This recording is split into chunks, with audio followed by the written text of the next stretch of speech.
Ki Imad itu kan dalam 3 tahun terakhir, 3 atau 4 tahun terakhir itu kan mengajukan klaim yang cukup tegas ya kawan-kawan. Nasab Bani Alawi itu batal.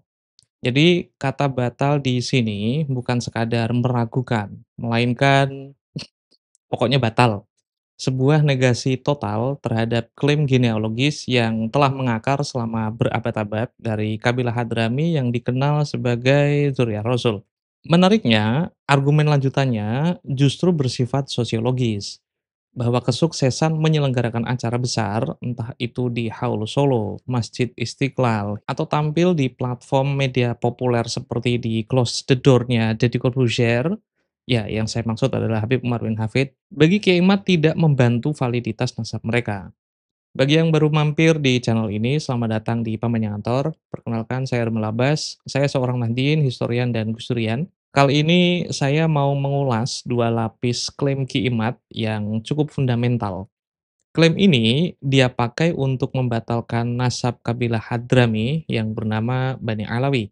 Nah, klaim pertama ialah klaim yang substantif tentang validitas genealogi Bani Alawi. Kemudian, klaim kedua ialah klaim yang bersifat metodologis. Klaim kedua ini sebenarnya masih masuk akal secara logis, namun jika dibaca dengan sedikit lebih dalam, maka akan nampak cukup problematis. Mari kita mulai dari klaim substantifnya terlebih dahulu. Jadi, seperti yang saya ulas tadi, penggunaan kata batal bagi Ki Imad itu mengandaikan bahwa dia telah menyelesaikan proses verifikasi yang tuntas dan komprehensif. Yang dari verifikasi tersebut, ia seolah-olah nampak berhasil mencapai kesimpulan negatif pada level definitif atau level yang sudah pasti.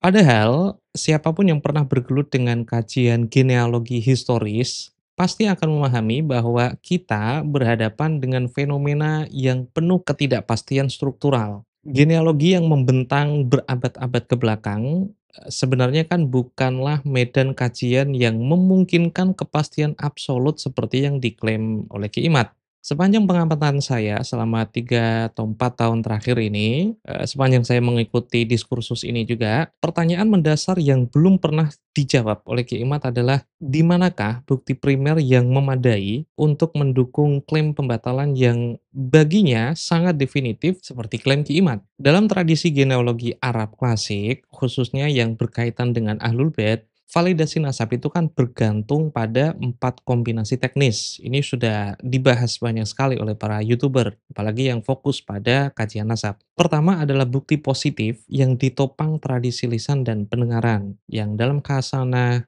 literatur Islam disebut dengan istifadhah. Kedua adalah rekam jejak komunal atau yang biasa disebut dengan syuhroh, yaitu reputasi yang tersebar luas dan diterima oleh warga setempat. Ketiga adalah persaksian dan ikror yang semasa dengan tokoh yang dimaksud. Kita mengenalnya dengan syawahid al-mu'asyirah. Kemudian yang terakhir atau keempat adalah catatan resmi dari nukoba atau ahli nasab yang diakui otoritasnya yang dalam tradisi Islam disebut sebagai khotun nasabah. Nah, keempat elemen ini dipakai intelektual muslim di masa lalu itu bukan hanya untuk formalitas belaka, melainkan mekanisme verifikasi yang dipakai masyarakat Arab untuk memastikan autentitas klaim genealogi sekaligus membatalkannya. Jadi syuhroh, istifadhah, iqrar, dan khotun nasabah tidak hanya untuk mengisbat, tapi juga untuk mengibtol nasab sekaligus. Nah, yang saya tagih dari Ki Imad adalah, dan ini adalah tuntutan metodologis yang seharusnya elementer dalam kajian semacam ini,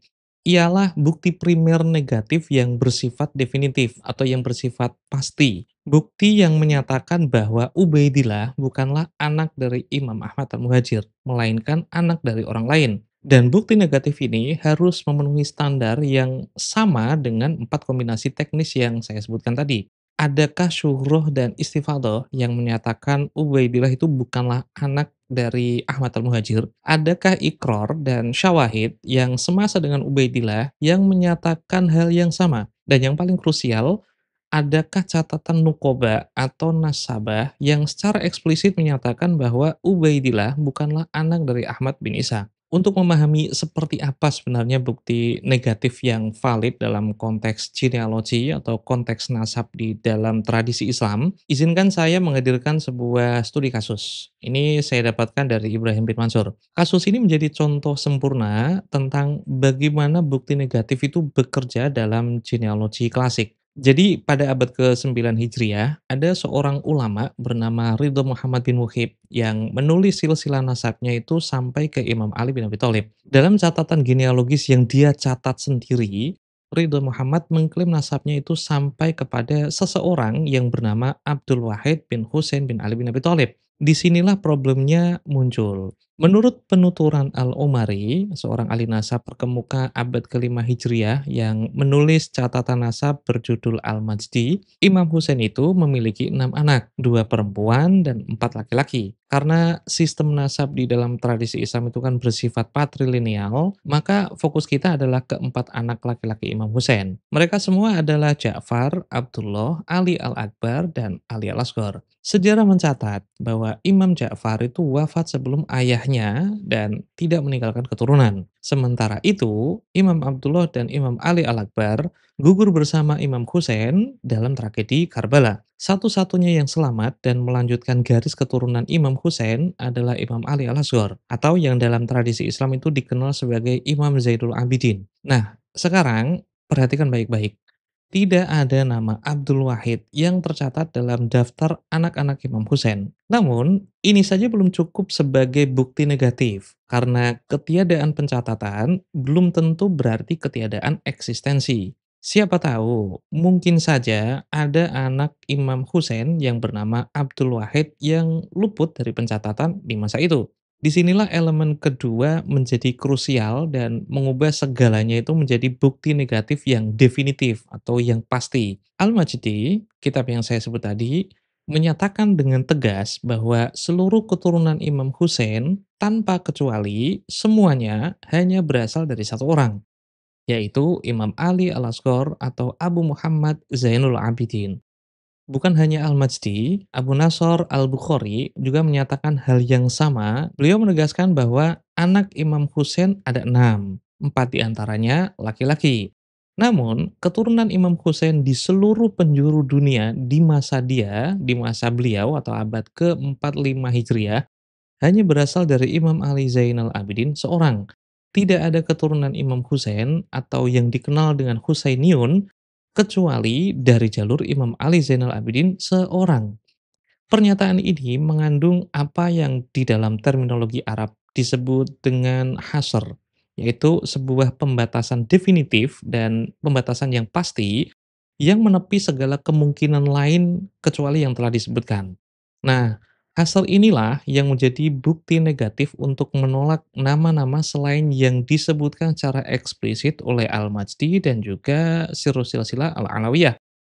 Berdasarkan bukti negatif atau hasr seperti ini, klaim Ridho Muhammad bin Muhib yang mengaku sebagai keturunan Imam Husain melalui Abdul Wahid itu tidak bisa diterima. Sudah ada pernyataan negatif yang secara eksplisit menyatakan bahwa keturunan Imam Husain hanya dari satu jalur saja.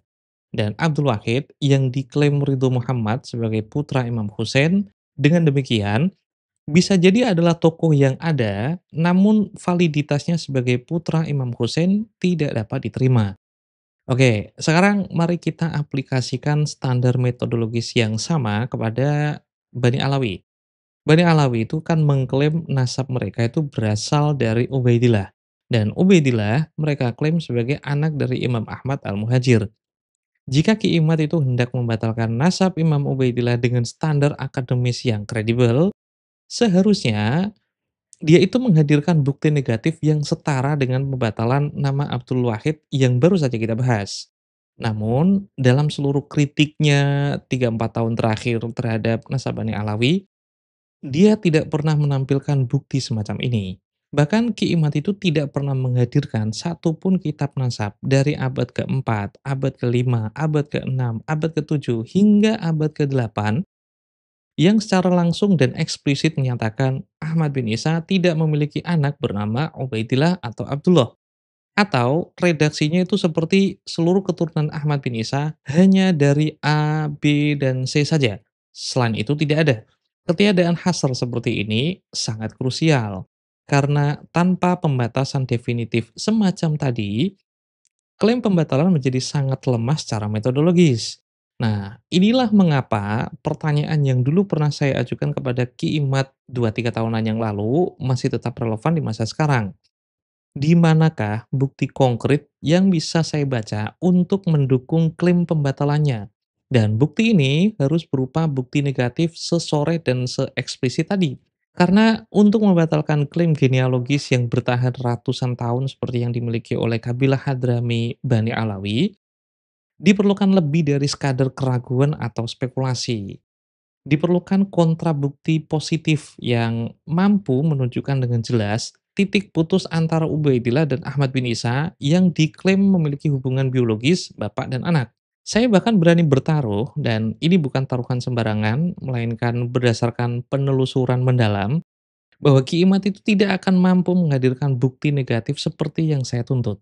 Bahkan saya berani bertaruh lebih jauh bahwa argumennya lebih bersifat argumen dari ketiadaan. Bahwa kitab nasab abad kelima, abad ke-6, abad ke-7, hingga ke-8 itu tidak ada yang mencatat nama Ubaidillah atau Abdullah sebagai anak dari Ahmad bin Isa. Barulah pada abad ke-9 Hijriah oleh Sayyid Ali bin Abi Bakar As-Sakran dalam Al-Barqatul Musyikoh, nama itu muncul sebagai anak Ahmad bin Isa. Nah, oleh karena itu, nama Ubaidillah bagi Ki Imad adalah nama yang dibuat-buat di masa belakangan. Ini membawa kita pada konsep yang dalam logika disebut dengan argumentum ex silentio, yaitu argumen dari keheningan atau argumen dari ketiadaan. Premis argumen ini cukup sederhana, kawan-kawan. Sesuatu yang tidak pernah disebut bisa jadi memang tidak pernah ada. Namun perlu dipahami dengan cermat bahwa argumen ketiadaan seperti ini tidak selalu merupakan fallacy atau cacat pikir. Ada kondisi-kondisi tertentu di mana ketiadaan pencatatan memang menjadi indikator kuat, bahkan bisa menjadi bukti tentang ketiadaan peristiwa atau keberadaan seorang tokoh. Hanya saja, ketika Ubaidillah itu tidak tercatat dalam literatur yang semasa dengannya, apakah ada indikasi bahwa tokoh ini tidak mungkin ada? Demikian juga, dan ini adalah nuansa krusial yang tampaknya luput dari analisis Ki Imad, pertanyaan kunci untuk kasus Imam Baidillah bukanlah apakah argumentum excellentio selalu benar, karena jawabannya pasti tidak. Pertanyaan yang seharusnya diajukan adalah, dalam kondisi apa argumentum excellentio itu menjadi valid, dan apakah kondisi-kondisi tersebut terpenuhi dalam kasus Ubaidillah bin Ahmad bin Isa? Karena tidak ada dokumentasi yang sempurna menurut standar historiografi modern, apalagi untuk tokoh-tokoh seperti Imam Ubaidillah yang hidup di abad keempat Hijriah, lebih 1 milenium jaraknya dari kita di masa sekarang. Jika ketiadaan pencatatan adalah satu-satunya argumen dalam pembatalan nasab, maka saya jamin hampir tidak ada genealogi pramodern yang bisa memuaskan standar verifikasi arsip modern. Yang lebih problematis lagi, argumen ketiadaan sumber sezaman yang digadang-gadang oleh Ki Imad sebenarnya sudah runtuh bertahun-tahun lalu. Bahkan sebenarnya sudah runtuh berabad-abad lalu. Keruntuhan ini terjadi ketika seorang tokoh dari kalangan Atibai yang wafat sekitar tahun 637 atau 638 Hijriah menjadi saksi mata dan saksi telinga dari Ali bin Jadid yang menulis silsilahnya sampai Ubaidillah bin Ahmad bin Isa. Perhatikan baik-baik. Yang ditulis itu bukan Abdullah, melainkan Ubaidillah bin Ahmad bin Isa. Persis seperti yang diklaim oleh Said Ali bin Abi Bakar As-Sakran. Ali bin Jadid ini kan lahir, besar, dan beredar sampai ke Mekah pada tahun 500-an Hijriah. Dan dia memiliki murid bernama Ali bin Umar At-Tibai yang tentu saja hidup, besar, dan beredar di Yaman pada periode yang sama. Selain sezaman, semasa, dan satu tabaqat, keduanya itu terikat dalam sebuah sabat, mata rantai transmisi yang dalam tradisi keilmuan Islam itu memiliki bobot validasi yang cukup kuat. Yang luput dari analisis Kimat adalah bahwa legitimasi nasab di masa lalu tidak semata-mata bersandar pada literatur kitab nasab saja, melainkan juga bahkan terutama pada transmisi sabat yang ditinggalkan mereka seperti ini. Bukankah genealogi pramodern memang mengandalkan syuhroh dan juga istifadah? Jika saksi mata dan saksi telinga dari salah satu keturunan Ubaidillah itu memvalidasi jalur ini, lantas counterfactual apa yang bisa disodorkan oleh Kiai Imad? Sebenarnya ada dua counterfactual yang dihadirkan oleh Ki Imad dan keduanya perlu kita bedah dengan cukup cermat karena ini cukup tricky. Beliau sering memakai ini untuk mengelabui banyak orang. Pertama, ia mencoba mendekonstruksi klaim bahwa Ali bin Jadid tidak sahih nasabnya, menuduh manuskrip ini adalah manuskrip palsu, bahkan mengajukan gugatan bahwa Ali bin Jadid yang ditulis dalam sumber-sumber Bani Ahlawi bukanlah Ali bin Jadid yang mereka klaim sebagai sepupu jauh mereka. Kemudian yang kedua, yaitu bukti negatif yang menjadi andalan Ki Imad hanyalah Asyajarah Al-Mubarakah. Kitab nasab ini konon ditulis oleh Imam Fakhruddin Ar-Razi, intelektual Sunni terkemuka yang wafat pada tahun 606 Hijriah. Di dalamnya terdapat redaksi yang menyatakan anak Imam Ahmad bin Isa ada tiga, yaitu Muhammad, Ali, dan Husain. Nah, perhatikan baik-baik. Dari redaksi inilah Ki Imad itu mengonstruksi argumen bahwa ini adalah bukti negatif yang definitif karena menurut Ki Imad, redaksi ini memiliki faedah hasr atau pembatasan. Untuk counterfactual pertama, jika Ki Imad itu hendak mengklaim bahwa Ali bin Jadid tidak sahih nasabnya, maka diperlukan bukti negatif yang menyatakan secara eksplisit bahwa nasab Ali bin Jadid itu batal dan catatan nasabnya tidak sahih. Tapi bukti semacam ini, jika memang tidak bisa dihadirkan, maka seluruh gugatannya hanya menjadi spekulasi tanpa pondasi. Untuk tuduhan manuskrip yang mengisbat Bani Alawi, yang selalu dituduh palsu, ya kita tahulah itu cuma argumen yang terlalu dipaksakan. Dan yang lebih penting lagi, kita perlu mempertimbangkan konteks historisnya. Ketika Imam Fakhruddin Ar-Razi menulis Asy-Syajarah Al-Mubarakah, itu pun jika benar ditulis oleh beliau, di saat yang sama di Yaman ada dua orang ahli hadis asli Yaman yang menjadi guru murid dan memvalidasi Ubaidillah sebagai anak biologis Ahmad bin Isa. Jika kita konfrontasikan kedua sumber ini, beberapa hal bisa menjadi lebih terang. Imam Fakhruddin Ar-Razi menulis Asy-Syajarah Al-Mubarakah di suatu tempat di Iran, jauh dari pusat genealogi Hadrami. Sementara kesaksian Ali At-Tibai memiliki beberapa keunggulan metodologis yang sulit banget untuk dibantah. Pertama, sebagai saksi mata sekaligus saksi telinga, posisinya jauh lebih kuat. Kedua, sebagai ahli hadis, ia tidak akan pernah menulis sebuah mata rantai kecuali ia maksudkan untuk mengisbat dan mensahihkannya. Ketiga, dibandingkan dengan Asy-Syajarah Al-Barakah yang ditulis dari kejauhan, kesaksian Ali At-Tibai yang berada di epicentrum genealogi Yaman itu tentu lebih akurat karena lebih dekat. Keempat, kesaksian Ali At-Tibai merupakan ikror dan syawahid bagi Ali bin Jadid karena inilah metode yang dipakai intelektual di masa itu untuk mensahihkan sebuah nasab. Nah, untuk membatalkan nasab Ali bin Yazid sampai Ubaidillah bin Ahmad bin Isa dengan standar yang sama, maka Kiai Imad harus bisa menghadirkan ikror atau kesaksian yang menyatakan sebaliknya, yaitu Ubaidillah bukanlah anak Ahmad bin Isa dan itu harus semasa dengan Ali Atibai. Dan kesaksian ini harus dalam bentuk yang sama kuatnya. Harus ada syuhrah di Yaman, istifadah yang menyebar hingga ke Mekah, kesaksian dan ikror yang semasa dengan Ali bin Jadid dan juga Atibai, serta catatan nukoba dan ahli nasab yang diakui otoritasnya yang menyatakan sebaliknya. Karena sampai sekarang Ki Imad itu berputar-putar dengan argumen sirkular. Kalau nama Ubaidillah tidak ada, maka nasab ke bawahnya batal. Dan bukti apapun yang muncul pasti dituduh palsu. Ini sih bukan metodologi akademis, melainkan ucapan orang konyol yang didandani sebagai atau seolah-olah seperti analisis kritis. Ketika argumen sudah mencapai titik kemandekan seperti ini, di mana segala bukti yang bertentangan dengan kesimpulan yang sudah ditetapkan Ki Imad di awal otomatis ditolak, maka Ki Imad tidak lagi berada dalam ranah kajian akademik, tapi dia berada dalam wilayah ideologi. Dan yang lebih memprihatinkan adalah beberapa tokoh seperti Kiai Marzuki Mustamar itu turut mengamini pandangan ini. Bahkan menganggap Ki Imad itu mujadid. Kan lucu, mujadid macam apa yang membangun istidlal sekonyol ini?